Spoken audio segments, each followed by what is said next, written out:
And joining us now is former governor of New Jersey and current Republican candidate for president, Christie. Good morning to you, Governor.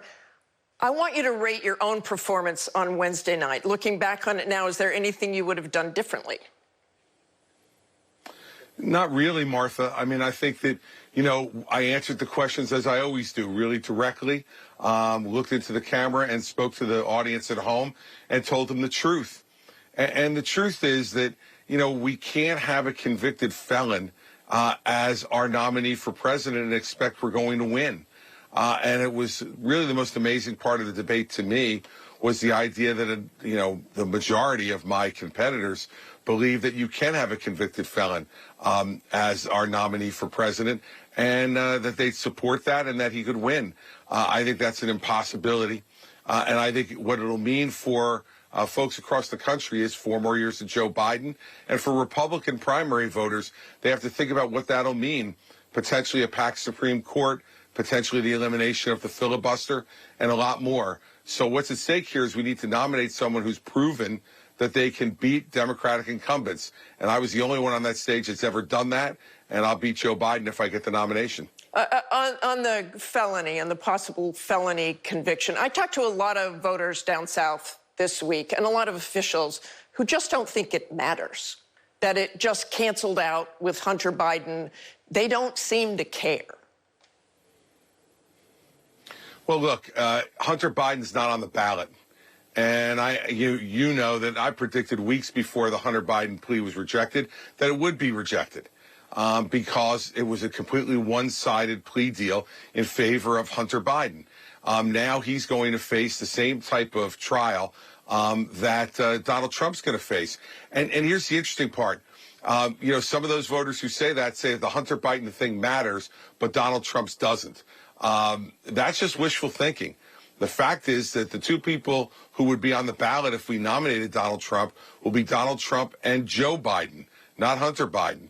And the fact is it's the conduct of the people who are running for office that's going to matter the most. We may find out more about President Biden in the months to come.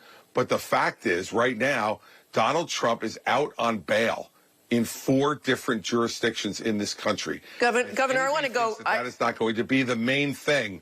They don't understand the way politics works. Well, you faced very loud boos in that room, and our poll of Republican debate watchers saw your favorability rating rise double digits, but also had you as the candidate who performed the worst. Your reaction? I've seen other polls that said I performed as high as 2nd or 3rd on the debate that night. I don't think those instant polls really matter all that much. What matters and what's going to endure is, do people see someone up there telling the truth or not? Do you see it playing politics, or do you see it working for the American people and what they believe in? I stood up there and said very clearly that we need to be more aggressive in Ukraine. And when you see Vladimir Putin this week murdering Prigozhin, his political opponent and military opponent, you see the way Vladimir Putin does things. Now, if that's is that something that folks on the stage want to be associated with?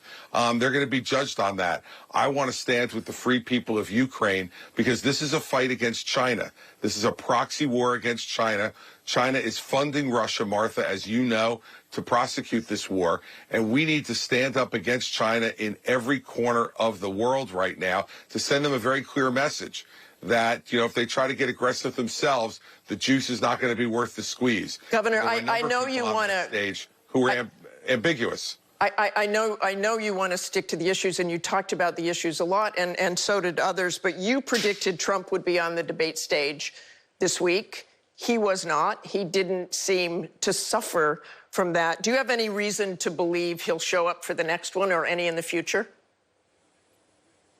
I don't think he'll show up for the next one. I never thought he would show up for the next one. It's at the Reagan Library, and of course, Ronald Reagan being a honest, direct, successful conservative, Donald Trump would not want to get anywhere near the Reagan Library and suffer that comparison.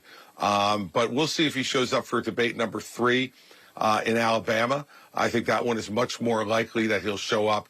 I certainly don't think he'll be showing up at the Reagan Library. 55% of debate watchers rated Vivek Ramaswamy's performance as excellent. What does that tell you? And he seemed to be more attacked than Ron DeSantis, who is the front runner right below Donald Trump. Why didn't you and others go after DeSantis and instead go after Ramaswamy? Look, I think the idea of why don't we go after this one or go after that one, my job is to communicate my vision for the future of the country. And if there's something that someone says that I drastically object to, and I have the opportunity to do so, I'll do it, as you saw me do with Vivek on a number of occasions.